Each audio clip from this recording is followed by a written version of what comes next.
Hello and welcome to this episode of Health Matters, coming to you on Channels Television. Thanks for staying with us. I am Mary Alale Yusuf. The World Health Organization says an unhealthy diet and lack of physical activity are leading global risks to health. It adds an admonition for the balancing of energy intake with expenditure, with special emphasis on avoiding trans fats and an excess amount of free sugars.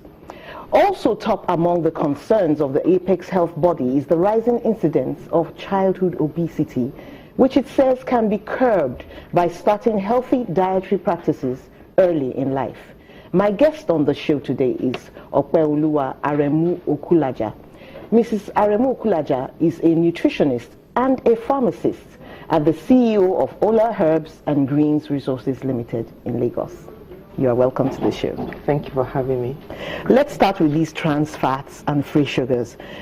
These trans fats, are they in our cooking oils? How do we recognize them?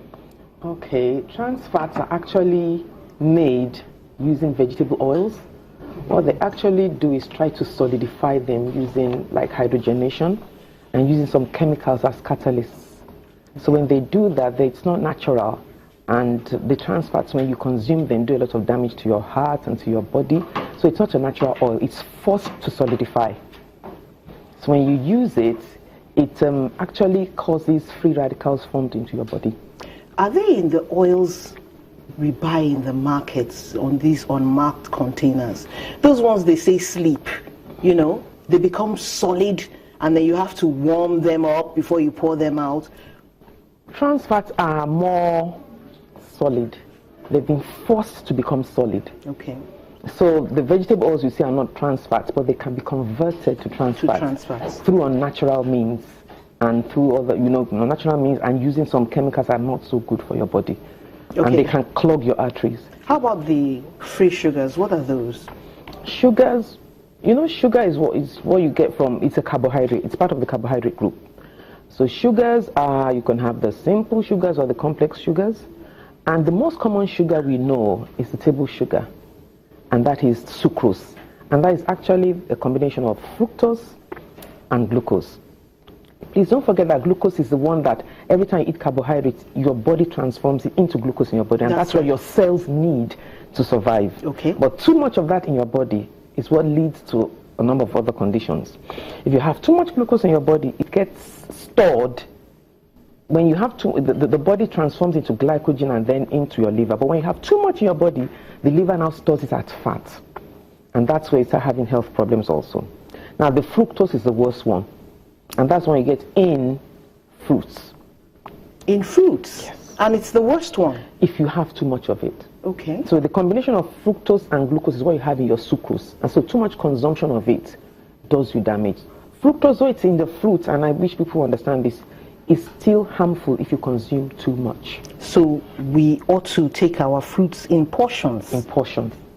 Or it will be harmful to the body? You don't combine a mixture of 3 very sweet fruits together and consume them. You do your body more harm than good. Okay. You can't take pineapple and take a very sweet watermelon and take a very sweet banana and take all and combine them and say you're making a nice healthy smoothie. It's too much for your body. And people call that really healthy, you know? It's too much sugar. Okay, you've mentioned clogging of arteries and all that. What other conditions can be caused by unhealthy eating? Unhealthy eating, the thing is, what you eat actually affects your health. Every time you eat, your food in a way speaks to your genes. Your food always goes deep into your body organs and cells, so it makes a difference. So every time you eat, it's either going to be doing you good or it's going to be doing you bad. So when you eat a balanced diet, the right foods, the body assimilates it. The thing is, our body is like made of many cells and organs which are like little machines. Like you have a car that runs on good fuel. Yes. The food you eat is the fuel that your cells need. Okay. If the fuel you put in your car damages your car, the same thing, the food you put in your body damages your body if it's bad food. Okay. So just about every condition can be caused and the worst culprit is your sugar because it inflames your body. And anything that inflames your body causes a lot of illnesses. Inflammation, if you can reduce inflammation in your body stays healthier. Okay, now, What are other things that we can cut back on? We've already spoken about sugar and trans fats. Are there other things that come to play in making a body less than healthy? The drinks we take. We've talked about the sugar, we've talked about trans fat, but what about processed foods, refined foods? They are not natural and they don't do your body good. Why are those bad? Because they've been... Okay, let's give an example now. When you have refined food, the good things that make the food whole, the way nature has made it, has been stripped away. So you have whole grain now. The way it's made, it's got its bran, the wheat germ, everything that makes it whole, that doesn't make your body inflamed. But when it's processed into flour, the very good things that keep your body, that keep your body safe, have been stripped away. So when you take it, it does more harm than good. And you tend to keep up more fat in your body that you don't need and causes more harm. So raw, natural food, the way nature made it, is the best for your body, because that way, once you consume it, your body knows where to take it to. Okay. If you consume a cucumber or any of our fruits, it's already coded. When you consume it, the body knows where to take it to.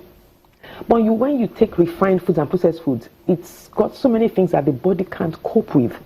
And the body doesn't know where to take it to. Well, then they should throw them away. They should do, but that's because it's been made so sweet, and because we live in like a rat race and all that, everybody's in a hurry. We can't seem to make the foods that are healthy, that our great-grandparents had, that kept them living long. Natural food, raw food, healthy food, fresh food. That's what sustains the body. Not refined foods, not crap foods. When you say crap foods, are carbonated food, refined food, alcohol, and processed foods. They are not meant for the body.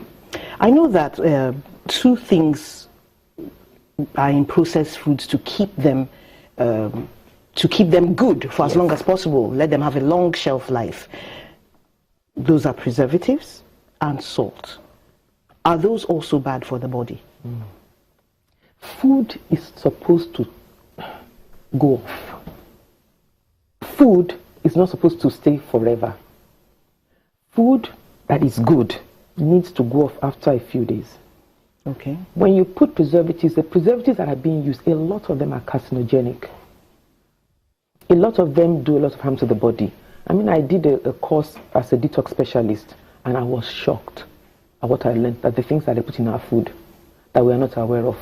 So when you go to the shops and you read their ingredients, a lot of people don't understand the things that are in there that are actually causing so much illnesses like diabetes, like high blood pressure, and all those things, the preservatives. And we have children hyper because of the preservatives. Okay, so the E numbers are very bad. Very bad. They keep. When I have clients and they say they're children hyper, and I say, "What do you give your child?" And say, "Oh, this." I say, and I say, "How many E numbers do you have in here?" They cause too much hyperactivity. So the preservatives they put in there, the colorings they put in there. And people need to see to believe. They'd be shocked if they knew the truth behind what's in the refined and processed foods. You're saying the colorings too are bad. So why don't we do away with the colorings? They're not part of the food anyway. Yeah, but we'll come to that later. What about salt? We do need salt. We do need salt. The body needs salt, but the right salt. The white salt we have is not the right salt. It's been stripped of everything that nature put into it. The best salts you can use, either like rock salt, sea salt, or Himalayan salt. Where do you get those? You can get them in some health shops and all that. But even when you take those, you only take a little, and they have Himalayan salt has about 84 minerals in it. Okay. That do the body good. But you don't find that in white salt. It's been stripped of everything, and then to make up for what they stripped away from it, to make it look good, they maybe add some iodine in it. But when you take the natural salt from the sea that hasn't been processed, you get everything that nature, everything that we need is already in nature. We don't need to process it, we don't need to destroy it. The more we try to refine and make it look beautiful, the more damage it does for us. Surely nature knew what it was doing. These natural foods you talk about, foods that come directly from the ground, is that what they call organic foods? Organic foods are foods that's another big area. Organic foods are foods that have been grown without chemicals or herbicides or pesticides, but have been have been grown with just maybe animal manure and things like no pesticides, no herbicides, nothing. No fertilizers? No fertilizers. There are fertilizers you can use that are organic. Okay, so there's organic fertilizer. There's organic fertilizers, but we have too many chemical fertilizers that are killers, and they're putting them in our food. Recently I heard about Sniper. Sniper is a killer. And don't they use that for rats? Yeah, but the farmers use it on our food. On the farm, organic farmers will never do that. They only use like chicken droppings, they make the compost and the manure, and that's what they use. You are not allowed to use that. And they are healthier and they have more nutrients in them than regular food. Okay, now people have believed in the past that a lot of these food and health restrictions are okay if you're an adult, but that children should be allowed to enjoy themselves, take a bit of sugar, sweet drinks and all that. Is this true? Because they feel they will burn these things off anyway. They will, because I must say that when you're younger, you burn things off easier. The thing is, I know we're going to talk about antioxidant, but there is an antioxidant in our body called glutathione. You have a high concentration when you're younger, and that destroys things that want to destroy your body. It gets rid of it. So they are safer when it comes to unhealthy food. But I always tell parents to train your child initially from the start to eat healthy, because there are a lot of children with health problems. There's a lot of child obesity now. How is that addressed? If the parents can stop giving them all the crappy foods they eat, reduce their sugar intake, reduce the processed foods they eat, give them... I tell parents, make your children's juice. Stop buying the juice that's loaded with E numbers, coloring, preservatives, and all that. They make it fresh for them. They won't get obese that way. You have children already at the age of 9, 10 growing breasts. It's from the diet. There's too much hormones and things in the diet that's causing the child to grow that way. A lot of the foods that we import in are grown with hormones, and they are affecting the hormones of our children. So they are growing too quick. They're maturing too quick. And if a child starts early, I mean their periods and all that, it gives them a longer period in which they're exposed to estrogen, which is the thing that can trigger a lot of illnesses in the body. So the child needs to not start their periods early. So you need to watch what you're feeding your child. But the thing is this, from what you're saying, it looks like almost all the food we come across is contaminated with something or the other that we spoke about. Preservatives or, fertilizers right from the field. Yeah. It seems the more we get developed, the more dangerous things are. After all, years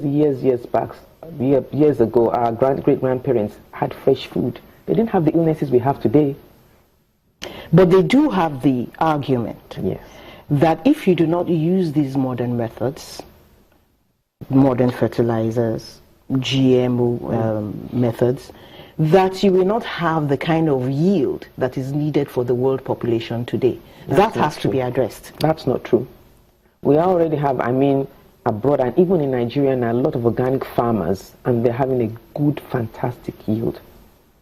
What's the point of producing so much food that is causing people illnesses because you want to yield more? You can do, even the soil, when you use so much chemicals on the soil, what you produce does not have enough nutrients. You are killing the soil.